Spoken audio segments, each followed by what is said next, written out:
I'm going to talk to you today about RSV. My name is Dr. Lauren Hughes. I'm a board certified pediatrician. Thank you to science, I am not seeing near the amount of RSV that I normally do, thanks to the RSV vaccine given during pregnancy and Beyfortus, the RSV antibody given to babies. It is a true miracle because normally I would be inundated with leaky little children right now. RSV is a virus that most kids used to get before the age of 2. It just makes you wet. The best way I can describe it. Your nose is running, your eyes are watering, you have this wet, productive cough, just leaky. What happens with that leaking is that snot goes down into your tiny airways where oxygen exchange happens in your lungs, and it clogs them up. And that's why kids get what's called bronchiolitis. And that is where you get inflammation of those tiny little airways. And that is why the treatment for RSV is suctioning and hydration. What I usually tell parents is you do some saline up their nose. We want hydration up there, and then you have to wait for a minute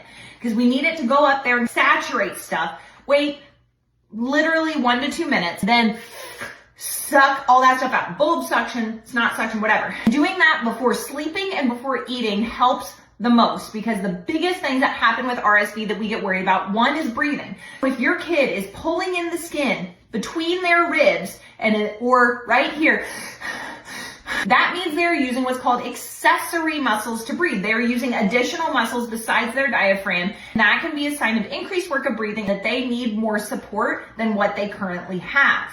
The other thing is that when you get so leaky and so congested, you don't want to eat or drink, take a bottle, whatever. So then those kids are getting dehydrated. Those are the two biggest things that we worry about with RSV. Other part of RSV is that it usually is worst. The symptoms are the worst on day 3 to 5 of illness.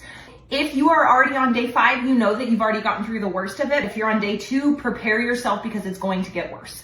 The biggest things for RSV, the mainstays, suction the snot out.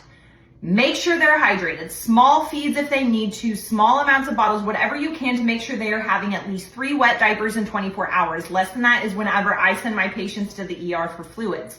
You're watching for that increased work of breathing, that pulling in the skin between their ribs. Last is that we finally have something to prevent it. And that is the vaccine during pregnancy or the monoclonal antibody in infancy. Both are seriously miracles of modern science.